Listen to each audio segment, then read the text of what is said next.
ఏం బ్రేక్ఫాస్ట్ చేశారు ఈరోజు? Pongal, very good. సరే, ఈరోజు ఎన్నో రోజమ్మా? లాస్ట్ రోజు కదా, మీ పాఠాలకి చివరి రోజు. Last but not least. అందుకని మీరు జాగ్రత్తగా పాఠం వినాలి. సరే, ఇది ఎన్నో పాఠం? 9వ పాఠం. Very good. నిన్న ఆంటీ ఏం చెప్పారు? నిన్న మధ్యాహ్నం ఆంటీ చెప్పిన లెసన్ ఏమేంటి? అవును, ప్రయోజనకరమైన పాత్రలు, పరిశుద్ధమైన పాత్రలు. మన VBS థీమ్ ఏంటమ్మా? ఈ సంవత్సరం VBS థీమ్ ఏంటి? దేవుడు మిమ్మను ఏర్పరచుకొనెను. మనం పాఠాలు ఎక్కువగా దేవుడు ఎవరిని ఏర్పాటు చేసుకున్నాడని మనం చూస్తున్నాం. దావీదు తర్వాత ఎవరు? సొలొమోను ఎవరు? దావీదు కుమారుడు సొలొమోను రాజు కదా.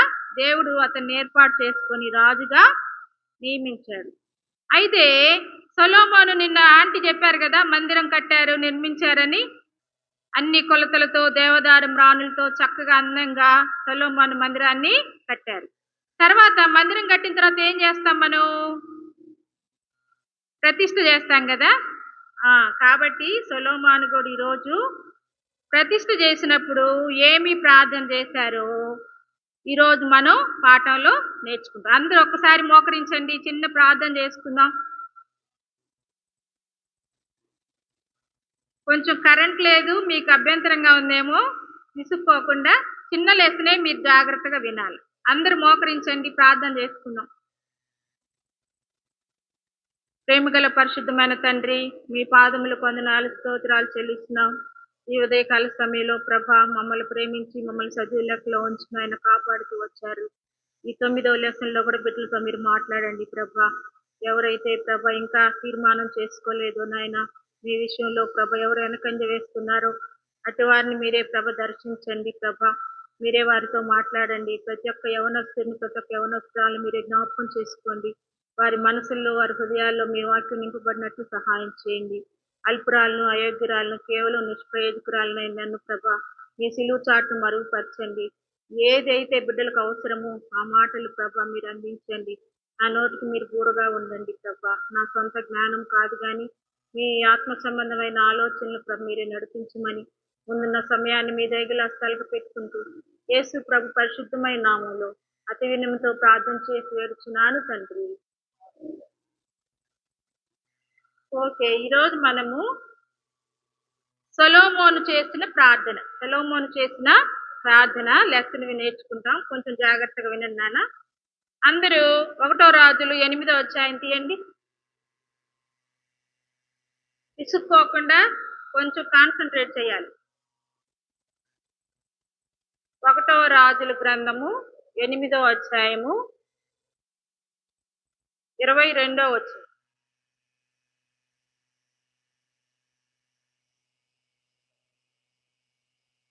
ఎవరైనా ఒకళ్ళు బిగ్గరగా చదవండి అమ్మా.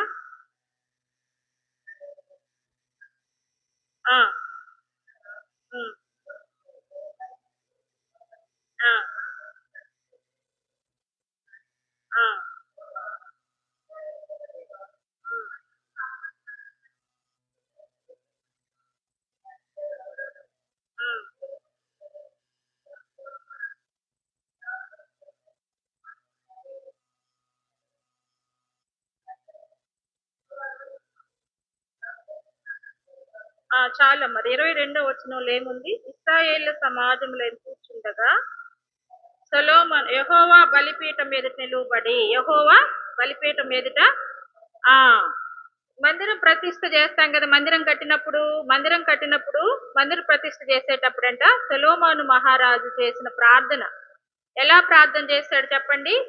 అందరి ఎదుట నిలువబడి బలిపీఠం ఎదుట నిలువబడి బిగ్గరగా ప్రార్థన చేస్తున్నాడంట. ఎలా ప్రార్థన చేస్తా ఉన్నాడు? బిగ్గరగా ప్రార్థన చేస్తాడు. ఫస్ట్ ఏమని ప్రార్థన చేస్తాడంటే దేవుని మందిరం మీద, ఆయన ప్రజల మీద, దేవుని మందిరం మీద, ఆయన ప్రజల మీద ఆశీర్వాదాలు కుమ్మరించమని ప్రార్థన చేస్తాడు. ఫస్ట్ ఏమని ప్రార్థన చేస్తాడు? సరే, ఇవన్నీ రిఫరెన్స్లు మీకు చెప్పను, కొంచెం మీరు ఇసుగ్గా ఉన్నారు కదా. పాయింట్స్ చెప్తాను, గుర్తుపెట్టుకోండి. మీరు బుక్స్ లో కంప్లీట్ చేయాలి. ఫస్ట్ సొలొమోను ఇతడి బలిపి ఎదుట నిలవబడి దేనికోసం ప్రార్థన చేశాడమ్మా? దేవుని ప్రజలందరి ముందు నిలబడి దేవుని మందిరం కోసము దేవుని ప్రజలను ఆశీర్వదించమని ప్రార్థన చేస్తూ వచ్చారు. రెండోది ఏమని ప్రార్థన చేశారంటే, ఒకరి ఏళ్ళ ఒకరు పాపం చేశారేమో ప్రభా, వారిని క్షమించు, వారిని కనికరించని ప్రార్థన చేశారు. ఒకరి ఏళ్ళ ఒకరు పాపం చేశారేమో, ఇశ్రాయేలు ప్రజలు ఎవరైనా పాపం చేస్తూ ఒకరి ఏళ్ళ ఒకరు, వాళ్ళని కూడా క్షమించు, వాళ్ళని కనికరించు అని ప్రార్థన చేశారు. మూడోది ఏం చేశాడంటే, ఇశ్రాయేలు యుద్ధంలో ఓడిపోయిన ఎడల, ఇశ్రాయేలీలు యుద్ధంలో ఓడిపోయిన ఎడల వాళ్ళ పక్షాన మీరు జయం అనుగ్రహించమని ప్రార్థన చేస్తూ వచ్చారు. తర్వాత కరువు వచ్చిన ఎడల, కరువు వస్తే కూడా మరి నీ ప్రజలైన వాళ్ళు కరువులో కూడా మీరు సహాయపడండి, తోడుగా ఉండండి అని ప్రార్థన చేశారు.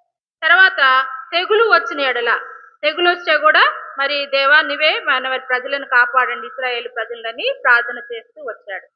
ఇక్కడ పరదేశుల కొరకు కూడా ప్రార్థన చేస్తూ వచ్చాడు. పరదేశులు అంటే ఎవరు? ఇతర దేశస్తులు. మరి వారి కోసం కూడా ప్రార్థన చేస్తూ వచ్చాడు. ఇశ్రాయేలులు యుద్ధంలో చెరపట్టబడిన ఎడల, యుద్ధంలో చెరపడతారేమో, అలాంటప్పుడు కూడా మీరు తోడుగా ఉండండి ఇశ్రాయేలు ప్రజలకు అని ప్రార్థన చేస్తూ వచ్చాడు. ఇట్లాగా ప్రజలందరినీ ఏం చేశాడంటే సొలొమోను దీవించాడు. ప్రజలందరినీ సొలొమోను, ఇక్కడ ముఖ్యంగా పాయింట్స్ ఎన్ని ఉన్నాయి మీరు గుర్తుపెట్టుకోవాలన్నమాట. ఫస్ట్ ఎవరి గురించి ప్రార్థన చేశాడు సొలొమోను? దేవుని మందిరం కోసము ఆయన ప్రజలను ఏమని ప్రార్థన చేశాడు?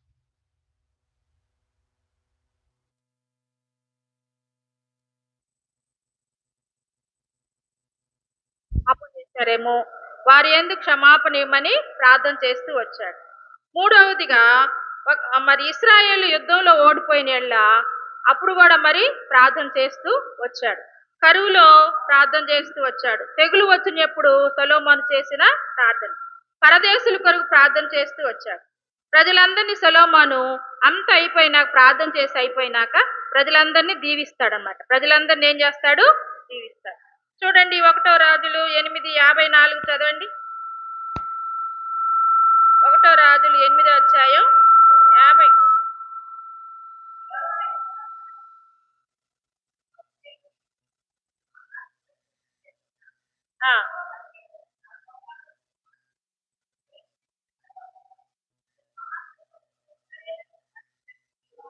చాలా మహాశబ్దంతో బిగ్గరగా ఇశ్రాయేలు సమాజాన్ని అంతటినీ దీవిస్తాడు.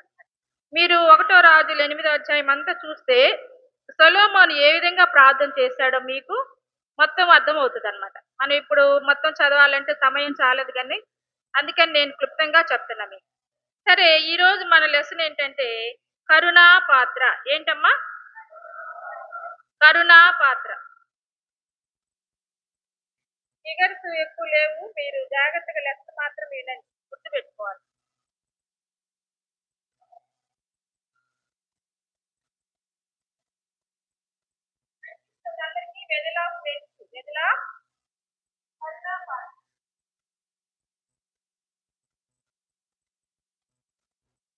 చూడండి, మరి సొలొమోను అయితే మరి ఏమని ప్రార్థన చేశాడు? అన్ని విషయాల కోసం ప్రార్థన చేశాడు కదా. మనం ఏ విషయాల కోసం ప్రార్థన చేస్తాము? మనము ప్రస్తుతం ఉన్న పరిస్థితుల గురించే ప్రార్థన చేస్తాం. ఇంకా భవిష్యత్తులో జరగబోయే ప్రార్థన చేయం, ఇతరుల కోసం ప్రార్థన చేయం, దేశాల కోసం ప్రార్థన చేయం కదా. కానీ ఈరోజు మన కరుణా పాత్ర కదా. మరి ఎలా కరుణా పాత్రగా మనం ఉండాలి అనేది రోమా చూడండి, రోమా 9:23.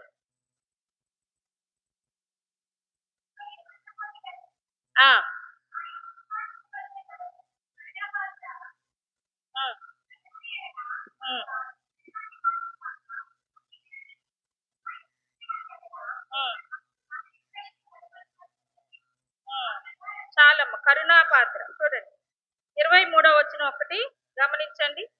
మహిమ పొందుటకు ఆయన ముందుగా సిద్ధపరిచిన కరుణా పాత్ర. ముందుగా సిద్ధపరిచిన కరుణా పాత్ర. దేవుడు మనల్ని అందరినీ కనికరించి మరి సొలొమోను రాజును కూడా కరుణా పాత్రగా ఉంచాడు అన్నమాట. సరే చూడండి, అన్ని విషయాల గురించి సొలొమోను ప్రార్థన చేస్తూ వచ్చాడు. ఎన్ని విషయాల గురించి ప్రార్థన చేశాడు? ఎన్ని పాయింట్లు చెప్పాను గుర్తుపెట్టుకున్నారా? కరువులో, తెగులు వచ్చినప్పుడు, మరి ఇశ్రాయేలు ప్రజలు ఎవరైనా పాపం చేశారేమో వాళ్ళని క్షమించమని, ఇంకా ఓడిపోయినప్పుడు, యుద్ధంలో ఓడిపోయినప్పుడు ఇవన్నిటి గురించి ప్రార్థన చేశాడు. అయితే ఇశ్రాయేలు ప్రజలు కనికరించమని కూడా ప్రార్థన చేశాడు. ఇశ్రాయేలు ప్రజలను కూడా కనికరించమని ప్రార్థన చేశాడు. ఇశ్రాయేలు ప్రజలు మంచి వాళ్ళ, దేవుని కనికరాన్ని పొందటానికి వాళ్ళు పాత్రుల కాదు. కానీ ఇశ్రాయేలు ప్రజలు కనికరించమని దేవుడు ప్రార్థన చేశాడు. ఎందుకంటే మన దేవుడు అంట కనికరం చూపుడు ఎందు ఆనందించువాడంట. మన దేవుడు కనికరం చూపుడు ఎందు ఆనందించువాడు. ఆ మాట మీకా 7:18 ఉంది, చదవండి. మీకా పాత నిబంధన గ్రంథంలో మీకా రాసిన గ్రంథము 7:18.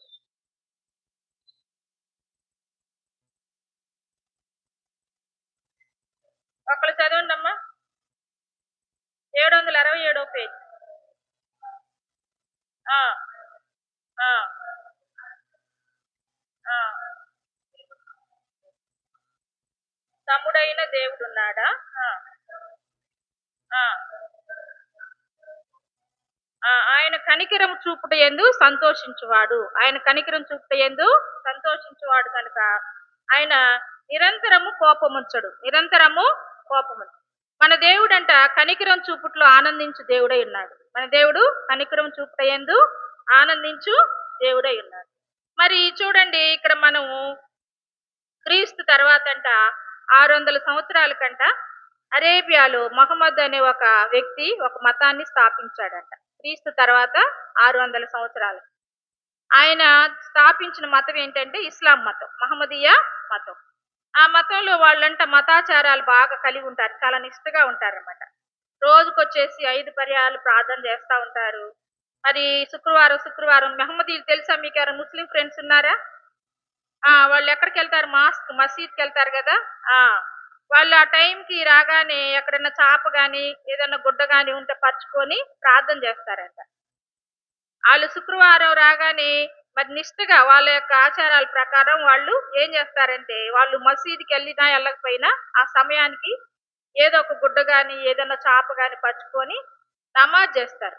నమాజ్ చేసినప్పుడంట వాళ్ళు చేతులు కడుక్కుంటారంట. ఏం కడుక్కుంటారు? చేతులు కడుక్కుంటారు. మరి శుభ్రంగా మొహం అది కడుక్కుంటారు, కాళ్ళు కడుక్కుంటారు. ఎక్కడున్నప్పటికీ వాళ్ళు ఆ సమయానికి ఒక స్థలంలో ఏం చేస్తారు? నమాజు చేస్తారు. మరి మా బీఈడి చదివేటప్పుడు కూడా ఒక అమ్మాయి మా రూమ్మేట్ ఉండేది అనమాట.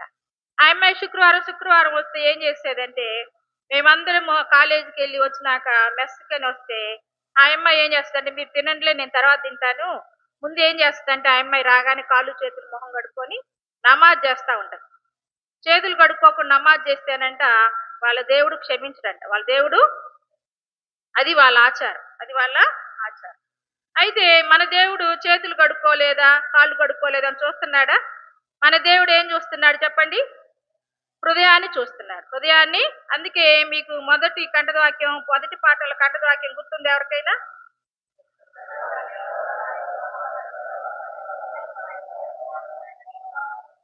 Very good. మనుషులు పై రూపాన్ని లక్ష్య పెడతారు కానీ యెహోవా హృదయమును లక్ష్య పెడతారు. మరి వాళ్ళ దేవుడైతే చేతులు కడుక్కోపోతే శిక్షిస్తాడని వాళ్ళ భయం, వాళ్ళ ఆచారం అది. కానీ మన దేవుడు ఏం అడుగుతున్నాడు మిమ్మల్ని? ఆయన హృదయాన్ని, శుభ్రమైన హృదయాన్ని అడుగుతున్నాడు. అందుకే సామెతలు 3వ అధ్యాయంలో ఉంటది కదా, చూడొచ్చు. నా కుమారుడా నీ హృదయం నాకిమ్ము అంటాడు. ఏమంటాడు? నా కుమారుడా నీ హృదయమును నాకిమ్ము అంటాడు. కానీ మన దేవుడైతే శుద్ధ హృదయం అడుగుతున్నాడు. ఏం అడుగుతున్నాడు చెప్పండి? శుద్ధ హృదయం, పరిశుభ్రమైన హృదయం కలిగి ఉండాలని మన దేవుడు చూసినప్పుడు మనం ప్రార్థన చేసినా కూడా మనకు శుద్ధ హృదయం లేదనుకోండి, దేవుడు మన ప్రార్థన వింటాడా? అందుకే కీర్తనలు చూడండి 66:18లో, కీర్తనల గ్రంథం 66:18 ఏముంది? చదవండి ఒక్కసారి ఒకళ్ళు.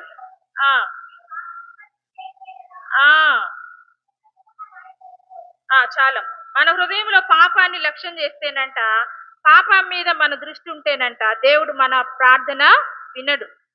మరి వాళ్ళకు చేతులు కడుక్కుంటే చాలు వాళ్ళకి. కానీ మనం ఏం కడుక్కోవాలి చెప్పండి? హృదయాన్ని కడుక్కోవాలి. మన దేవుడు హృదయాన్ని చూచే దేవుడు. కాబట్టి మీరు హృదయాన్ని ముందు దేవునికి ఇవ్వాలి, హృదయాన్ని దేవునికి ముందు ఇవ్వాలి. మరి అందరు హృదయాన్ని దేవుడికి ఇచ్చారా? బాయ్స్, గర్ల్స్ ఎంతమంది దేవుడికి హృదయాన్ని ఇచ్చారు? చేతులు ఎత్తండి. మీరు సిగ్గుపడతారు కదా, యవనస్తులు కదా, మీకు తెలుసు, మీ మనసుకి మీకు తెలుసు. అయితే మంచిది. ఇంకా ఎవరైనా దేవుని హృదయాన్ని ఇవ్వకపోతే ఈ రోజైనా మీరు దేవునికి హృదయాన్ని ఇవ్వడానికి ప్రభు అడుగుతున్నాడు అన్నమాట. నా కుమారుడా, నా కుమార్తె, నీ హృదయమును నాకిమ్ము అని అడుగుతున్నాడు. సరే చూడండి, మనం ఎప్పుడైతే ప్రార్థన చేస్తామో మన ప్రార్థన హృదయంలో పాపం ఉంటే దేవుడు వినడంట, మన ప్రార్థన వినడు. మరి ఏ ఏ విషయాల గురించి మీరు ప్రార్థన చేస్తారు?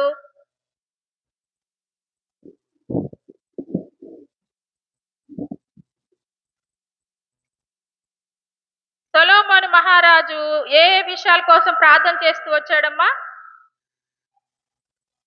తన ప్రజలను దీవించమని, తెగుల్లో, యుద్ధములో, కరువులో, పరదేశుల కొరకు అందరి కోసం ప్రార్థన చేస్తూ వచ్చారు కదా. మరి మనమైతే దేవుని యొక్క మరి ఉగ్రత పాత్రలు కాకుండా మన హృదయాన్ని దేవునికి అప్పచెప్పినప్పుడు, మన హృదయంలో పాపం లేనప్పుడు దేవుడు మన ప్రార్థన వింటాడు. సరే చూడండి, అందుకే దేవుడు మన మీద కరుణ చూపించడానికి ఆయన కుమారుణ్ణి లోకంలోనికి పంపాడు అన్నమాట. మన కోసమే యేసు ప్రభు వారు శిలువలో రక్తము కార్చారు. మీరు కేవలము ఒక మాట చెప్తే చాలు, దేవుడు మీ పాపాలను క్షమిస్తాడు. ప్రభువా, నా హృదయంలోనికి ఈ రోజురా, నా పాపాలు నేను ఒప్పుకుంటున్నాను, నాకు శుద్ధ హృదయం దయచేయని మనం ప్రార్థన చేస్తే మన ప్రార్థన దేవుడు ఆలకిస్తాడు. అయితే చూడండి, అప్పుడు మనం దేవుని కనికరాన్ని పొందుతాం అన్నమాట.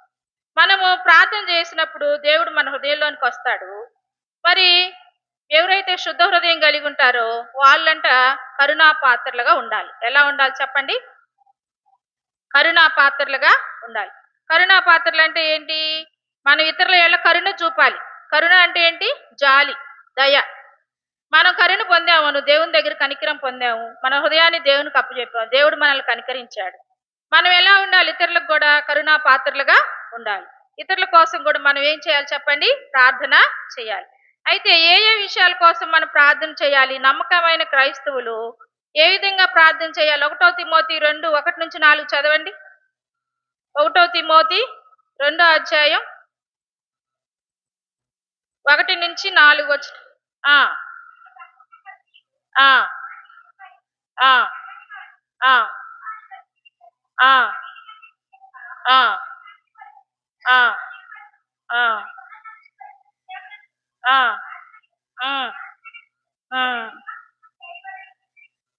వెరీ గుడ్, థ్యాంక్స్ అమ్మ. చాలు చూడండి, 1 తిమోతి 2 చూస్తే మనం ఎవరెవరి కోసం ప్రార్థన చేయాలంటే రాజుల కొరకు. ప్రస్తుతం ఇప్పుడు రాజులు లేరు కదా అంటారేమో మీరు. ఒకప్పుడు రాజులు పరిపాలించారు కదా మన దేశాన్ని. సరే, అధికారుల కొరకు ప్రార్థన చేయాలి. ఇంకా ఎవరి కోసం ప్రార్థన చేయాలి? మనుషులందరి కోసం ప్రార్థన చేయాలి. మనుషులందరి కోసం. ఎందుకంటే నశించిపోయే ప్రతి ఒక్కరి కోసం దేవుడు మనల్ని ప్రార్థన చేయమని కోరుతా ఉన్నాడు. అయితే చూడండి, ఇక్కడ కోతకు పనివారిని పంపమని కూడా ప్రార్థన చేయాలంట. కోత అంటే ఏంటి? పని ఎక్కువగా ఉంది, దేవుని పని. లోకమంతా పాపంతో చెడిపోయింది, నశించిపోతా ఉన్నారు. మరి వీళ్ళందరినీ రక్షణ పొందాలంటే ప్రకటించే వాళ్ళు కావాలి కదా, దేవుని సేవకులు, సువార్థికులు కావాలి కదా, పరిచారికులు.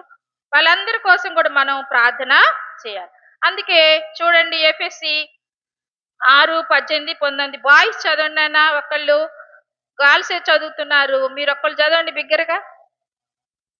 ఎఫెసీ 6:18-19 వరకు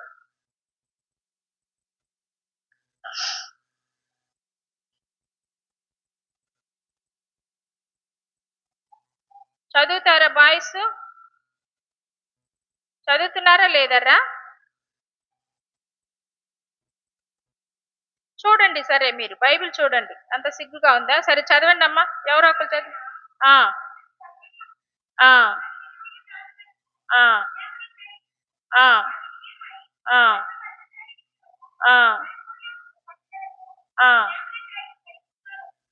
వెరీ గుడ్. ఇక్కడ చూడండి, సమస్త పరిశుద్ధులందరి కొరకు మనం ప్రార్థన చేయాలండి. ఎవరి కోసం ప్రార్థన చేయాలి? సమస్త పరిశుద్ధులందరి కొరకు. అసలు మీరు ప్రార్థన చేసుకుంటున్నారా? ముందు ఇవన్నీ కాదు కానీ అసలు మీకోసం మీరు ప్రార్థన చేసుకుంటున్నారా? ప్రార్థన చేసుకునే అలవాటు ఉందా మీకు? వేకునే లేచి ఉదయాన్నే, సరే మీరు ఎన్ని గంటలకు లేచినప్పటికీ, ఈరోజు పిల్లలు అమ్మ వాళ్ళు లేపుతుంటే లేవరనమాట. పొద్దున్నే లేవడానికి బద్ధకిస్తూ ఉంటారు. ఎన్ని వాక్యాలైనా వింటాం కానీ మనం ప్రార్థన మాత్రం చేయాలంటే బద్ధకం అనమాట. మరి ఎవరైతే రక్షణ పొందారో, దేవునికి హృదయం ఇచ్చారో, కనికరం పొందారో, దేవుని కనికరం పొందిన వాళ్ళు ప్రతిరోజు ఏం చేయాలి చెప్పండి? ప్రార్థన చేయాలి. ప్రతిరోజు వేకునే లేచి, ప్రభువా ఈ దినమంతా నాకు తోడుగా ఉండు, నన్ను సజీవ లెక్కలో ఉంచావు, ఈ దినము చూడలేక ఎంతో మంది మరి గతించిపోయారు, నన్ను మాత్రం మీరు కాపాడారు, మరి ఈ దినమంతా మాకు తోడుగా ఉండండి, మా స్టడీస్ లో తోడుగా ఉండండి. ప్రార్థన చేసుకుంటున్నారా? నశించిపోయే వాళ్ళ కోసం ప్రార్థన చేస్తున్నారా? మీ ఫ్రెండ్స్ తెలియని వాళ్ళ కోసం, మీ ఇంట్లో అమ్మా నాన్నలు ఎవరో రక్షణ పొందలేదు, మీ ఫ్రెండ్స్లో ఎవరో రక్షణ పొందలేదు, దేవుని ప్రేమ వారికి మనం వారి గురించి ప్రార్థన చేయటంలో దేవుని ప్రేమ, మనం దేవుణ్ణి ప్రేమిస్తున్నట్లు లెక్క అన్నమాట. మరి ఇక్కడ ఏమని ప్రార్థన చేయమన్నారమ్మా? రాజుల కొరకు, అధికారుల కొరకు, పరిశుద్ధులందరి కొరకు, కోతకు పనివారిని పంపమని ప్రార్థన చేయాలి. అయితే ప్రార్థన చేస్తున్నారా లేదా మీరు అనేది మీరే మనసులో క్వశ్చన్ వేసుకోవాలి. ప్రార్థన ఎవరెవరి కోసం చేయాలో విన్నాం మనం. రాజుల కొరకు, అధికారుల కొరకు, మనుషులందరి కోసం చేయాలి. పరిశుద్ధులందరి కోసం, సేవకుల కోసం కూడా, మనకి సేవ చేస్తున్న అంకుల్ వాళ్ళ కోసం, ఆంటీ వాళ్ళ కోసము, పాస్టర్ల కోసము, మరి సువార్త చెప్పే అంకులోళ్ళు అన్నోళ్ళు బయటికి వెళ్ళి సువార్త చేస్తూ ఉంటారు కదా, వాళ్ళందరి కోసం, బాధ్యులైన వారందరి కోసం మనం ప్రార్థన చేసేవారిగా ఉండాలి. అయితే చూడండి ఇక్కడ ఎలా ప్రార్థన చేయాలి, ప్రార్థనలో రకాలు ఎన్ని రకాలు ఉన్నాయి, ప్రార్థనలో ఎన్ని రకాలు ఉన్నాయి అనేది 1 తిమోతి 2:2 మళ్ళీ చదవండి. 1 తిమోతి 2:2.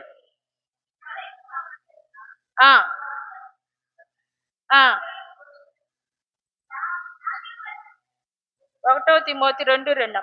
రాజుల కొరకును,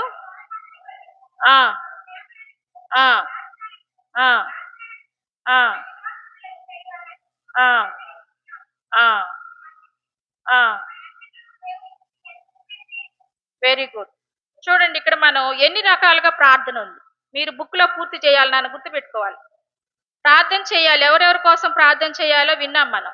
ఎన్ని రకాలుగా ప్రార్థన చేసుకోవాలి? ఒకటి చూడండి, విజ్ఞాపన ప్రార్థన. విజ్ఞాపన ప్రార్థన అంటే తెలుసా మీకు?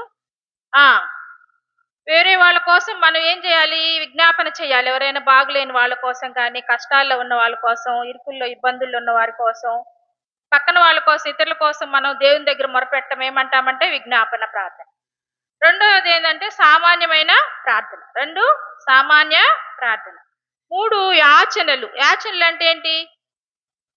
అడగటం. యాచించటం అంటే గోజాడటం అంటే మాటి మాటికి ప్రభువుని మనం ప్రార్థన. అందుకే లూకాసు వార్త 18వ అధ్యాయంలో ఒక ఉంది చూడండి, ఆమెంట మాటి మాటికి ఒక అన్యాయస్తుడైన న్యాయాధిపతి దగ్గరికి వస్తా ఉందంట. లూకాసు వార్త 18 చదువమ్మ, 1వ వచనం.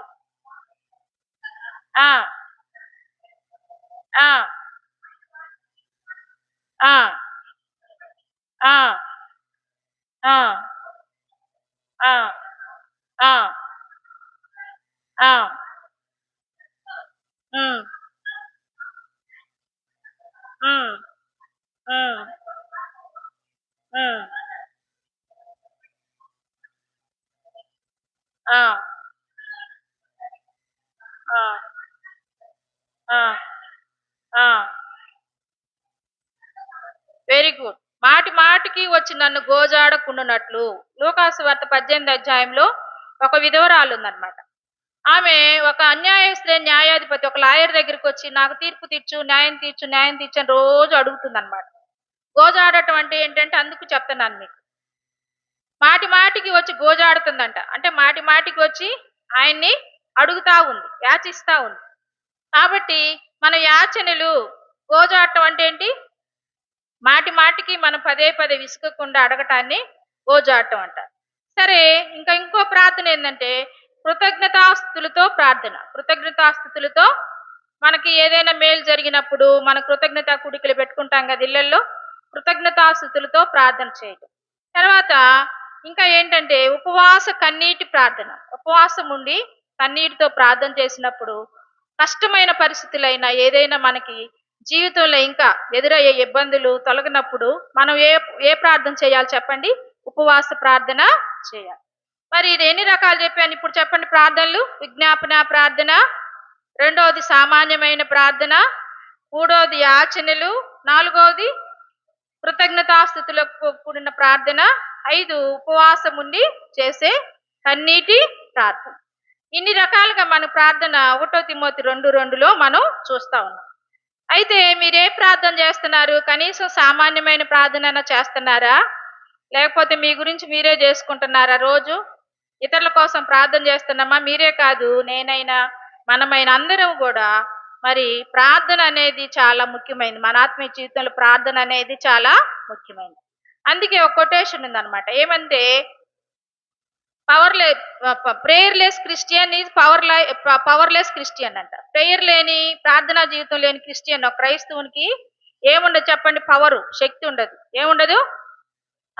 ప్రేయర్ఫుల్ లైఫ్ ఉన్న వాళ్ళకే పవర్ ఉంటుంది. Prayerless Christian, powerless Christian.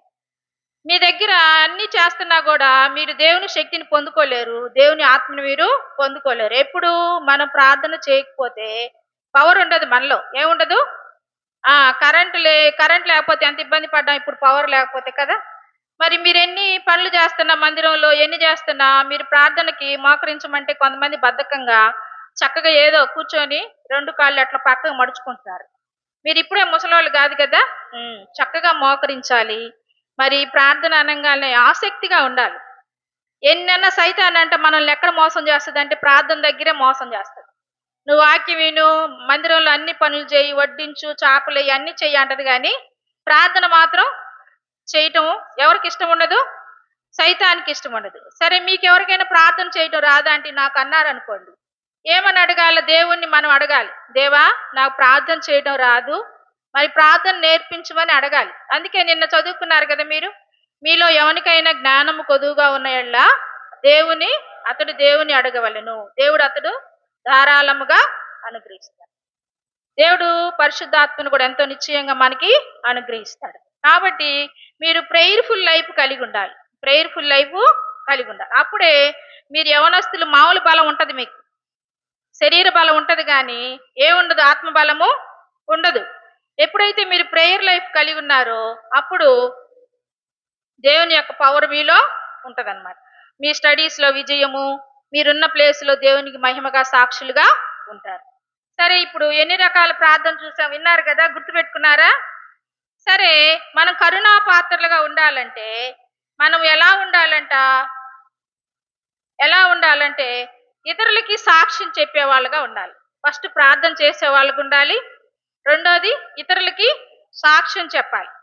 ఏమేమి సాక్ష్యం చెబుతాము? కొంతమంది ఏంటంటే వినరా అంటే చెప్పినా కూడా మా క్లాస్మేట్స్, మా ఫ్రెండ్స్ వినరు. ఒరే, ఎప్పుడు నువ్వు ఏ చెప్తావు అంటారు. ఏం చేయాలి అనుకుంటా కదా మీ డౌట్.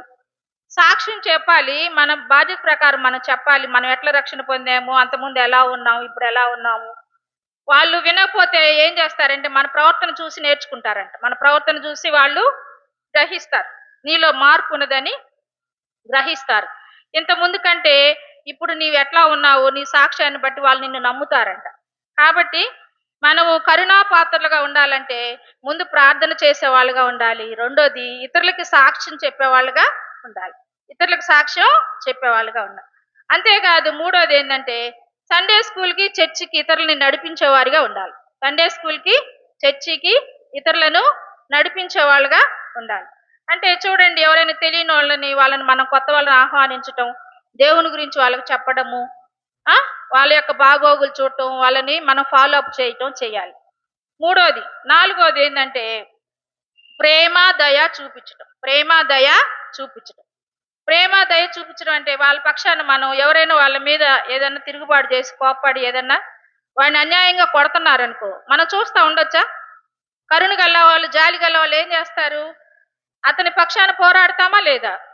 కాబట్టి మనం ఇతరుల యెడల ఏం కలిగి ఉండాలి? ప్రేమ, జాలి, దయ కలిగి ఉండాలి. వారిని మనం తక్కువగా చూసి ఎవరైనా వాళ్ళని బాధిస్తున్నప్పుడు మనం వారి పక్షాన వెళ్ళి మాట్లాడే వాళ్ళుగా ఉండాలి. అంతేకాదు, ఇతరులను చర్చికి రావటానికి సహాయపడాలి. ఇతరులు చర్చికి రావటానికి సహాయం చేసే వాళ్ళుగా ఉండాలి. ఎందుకంటే ఎవరైనా వాళ్ళు చిన్న పిల్లలు ఉన్నారు, ప్రార్థనకు రాలేరు, కొన్ని ఆటంకాలు ఉంటాయి, పనులు ఉంటాయి. మరి అట్లాంటి వాళ్ళని మనం ఏం చేయాలంటే వెళ్ళి వాళ్ళ పనులు మనం చేసి, కొన్ని పనులైనా మనం చేసి వాళ్ళ చర్చికి వచ్చేటట్టు వాళ్ళకి మనం సహాయం చేయాలి. ఇప్పుడు చెప్పండి, ఫస్ట్ ఏం చెప్పాను? కరుణా పాత్రలుగా ఉండవలసిన వారి లక్షణాలు ఏంటి? 1, ప్రేయర్ లైఫ్ కలిగి ఉండాలి. ఎవరెవరి కోసం ప్రేయర్ చేయాలి? రాజుల కొరకు, అధికారుల కొరకు, పరిశుద్ధులందరి కొరకు, సేవకుల కొరకు విజ్ఞాపనలు, ప్రార్థనలు చేయాలి. రెండవది ఇతరులకి సాక్ష్యం చెప్పాలి, ఇతరులకి సాక్ష్యం చెప్పాలి. మూడవది సండే స్కూల్కి చర్చికి ఇతరులని తేవాలి, సండే స్కూల్కి చర్చికి ఇతరులని తేవాలి. నాలుగవది ప్రేమ దయ చూపించాలి. ఐదవది ఇతరులు చర్చికి రావటానికి మనం వాళ్ళ పనుల్లో సహాయం చేసి మనం వాళ్ళని నడిపించే వాళ్ళుగా ఉండాలి. ఇట్లాగా మనము నిజమైన కరుణా పాత్రలుగా ఉండాలంటే ఈ లక్షణాలన్నీ మనం కలిగి ఉండాలి. మనం ఇప్పుడు ఏం చెప్పుకున్నాం చెప్పండి? ప్రార్థన ఎలా చేయాలి, ఎన్ని రకాల ప్రార్థన చేయాలి, మరి సొలొమోను ఏ విధంగా ప్రార్థన చేశాడు, మనం ఏ విధంగా ప్రార్థన చేయాలి, మనం ఏ విధంగా కరుణా పాత్రలుగా ఉండాలి అనేది మనం చెప్పుకున్నాం. నిజమైన కరుణా పాత్రలుగా ఉన్న వాళ్ళంట క్రైస్తవులు ఇతరులకు ఎంతో సహాయం చేస్తారంట, ఇతరులకు ఎంతో సహాయం చేస్తారు, అవసరంలో ఉన్న వాళ్ళకి త్యాగం చేస్తారు, సహాయం చేస్తారు. అందుకే అపోస్తుల కార్యాలు 20:35 చదవండి అమ్మొక్కళ్ళు. అపోస్తుల కార్యాలు 20 అయిపోవస్తుంది లెసన్, మీరు జాగ్రత్తగా వినండి. అపోస్తుల కార్యములు 20:35.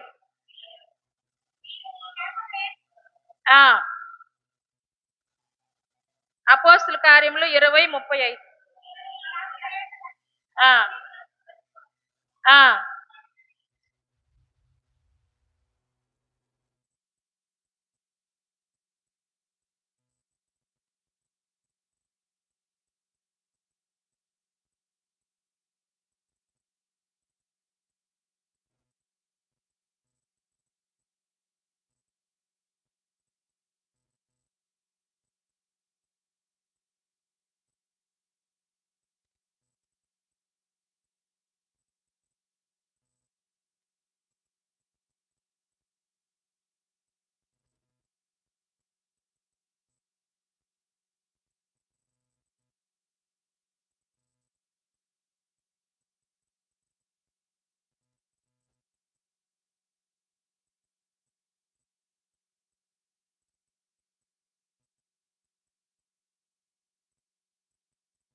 క్షమాపణ కలిగి ఉండాలి.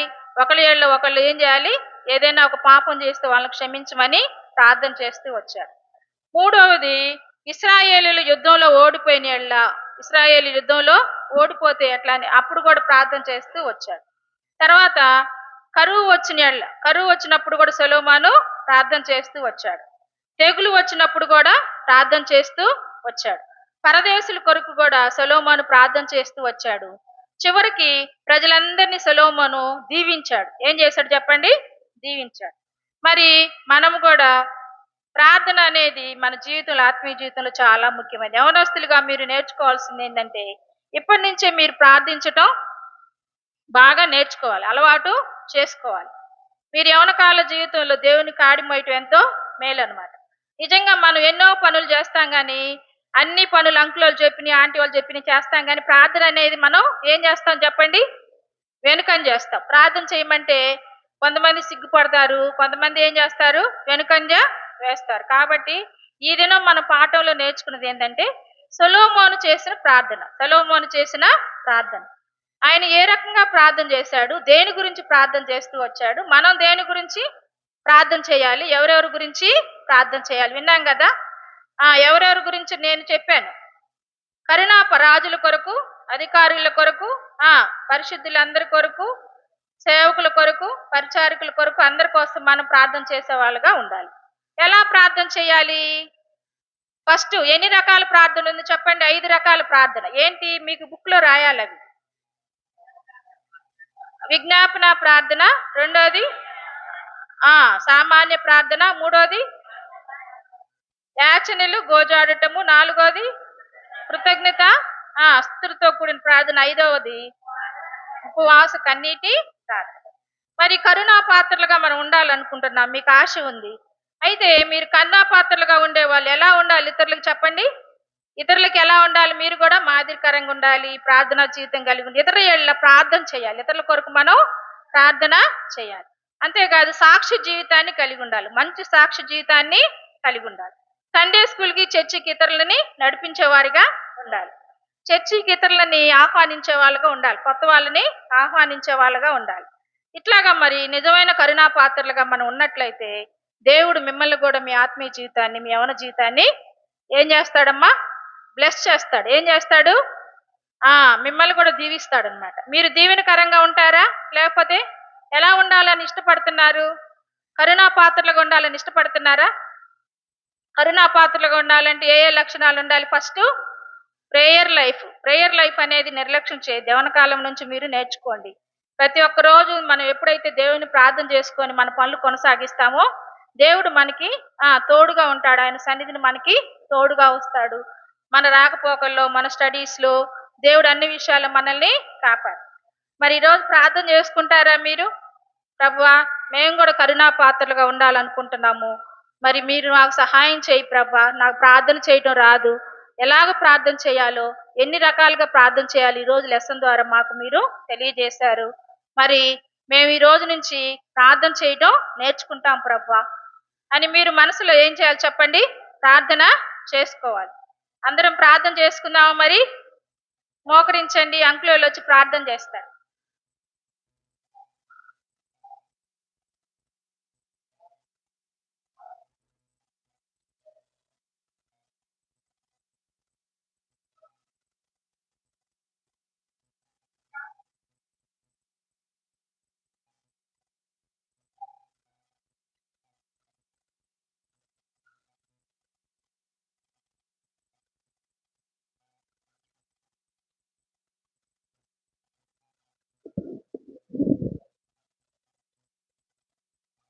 ప్రార్థన. ప్రేమగల పరలోక తండ్రి, పరిశుద్ధమైన మా నాయన యేసుక్రీస్తు ప్రభువా, పాదములకు వందనాలు, స్తోత్రాలు చెల్లిస్తుంటున్నా. ప్రేమగల దేవుడు, ప్రేమగల దేవుడు తండ్రి, VBS లో ఈ దినం దయగల మా తండ్రి 5వ రోజు కూడా మీరు మాకు ఇచ్చినారు. మీరు ఇచ్చిన యవన బిడ్డలను బట్టి స్తుతిస్తుంటున్నా. దాసరాలను ప్రభా, టీచర్ వారిని మరుగు చేసి ఈ పరిశుద్ధాత్మ ద్వారా మీరు నేర్పిస్తూ వచ్చిన మీ పాఠం కొరకై, ఆత్మీయ సత్యముల కొరకై ప్రభా, దయగల మా తండ్రి వందనస్తులు.